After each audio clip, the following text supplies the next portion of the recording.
ಪಶು ಪಕ್ಷಿಗಳಿಗೂ ಕೂಡ ಆಶೀರ್ವಾದ ಮಾಡೋ ಶಕ್ತಿ ಇದೆ ಅಂತ ನಿಮಗೆಲ್ಲ ಗೊತ್ತು. ಆದರೆ ಈಗ ನಾವು ನೋಡ್ತಾ ಇದ್ದೀವಿ, ಬೆಂಗಳೂರಲ್ಲಿ ನಾವು ಚಿಕ್ಕದ್ರಲ್ಲಿ ನೋಡಿದಂಥ ಗುಬ್ಬಚ್ಚಿಗಳ ಸಂತತಿ ಕಡಿಮೆ ಆಗೋಗ್ತಾ ಇದೆ, ಕಾಣ್ತಾನೇ ಇಲ್ಲ ಅಲ್ವಾ? ಬೆಂಗಳೂರಿನಲ್ಲಿ ನೋಡಿದಾಗ 2 ರೋಡ್ ಮಧ್ಯ ಒಂದು ಪಾರ್ಕು ಉದ್ದಕ್ಕೂ ಮಾಡಿರ್ತಾರೆ, ಆದರೆ ಎಲ್ಲ ಕಾಗದದ ಹೂವಿನ ಗಿಡಗಳನ್ನ ಹಾಕಿರ್ತಾರೆ. ಏನು ಪ್ರಯೋಜನ ಹೇಳಿ? ಕಾಗದದ ಹೂವಿಂದ ಯಾವ ಹಕ್ಕಿಗೂ ಹೊಟ್ಟೆ ತುಂಬಲ್ಲ. ಅದ್ರ ಬದಲು ಅಲ್ಲಲ್ಲಿ ಒಂದೊಂದು ಹಣ್ಣು ಬಿಡುವಂತಹ ಗಿಡಗಳನ್ನು ಹಾಕಿದ್ರೆ ಆ ಪಕ್ಷಿಗಳು ಹೊಟ್ಟೆ ತುಂಬುತ್ತೆ ಅಲ್ವಾ? ಅವಕ್ಕೂ ಬದುಕೋ ಹಕ್ಕಿದೆ ಅಲ್ವಾ? ಪ್ರಾಣಿ ಪಕ್ಷಿಗಳಿಗೆ ನಮ್ಮ ಹಾಗೆ ಬದುಕೋ ಹಕ್ಕಿದೆ, ಅವಕ್ಕೂ ಆಹಾರ ಬೇಕಲ್ಲ.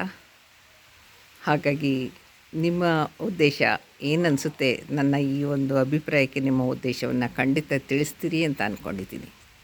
ವೀಕ್ಷಕರಿಗೆಲ್ಲ ಧನ್ಯವಾದಗಳು. ನೀವು ಈ ಚಾನೆಲ್ನ ಲೈಕ್ ಮಾಡಿ, ಸಬ್ಸ್ಕ್ರೈಬ್ ಮಾಡ್ಕೊಳ್ಳಿ ಪ್ಲೀಸ್.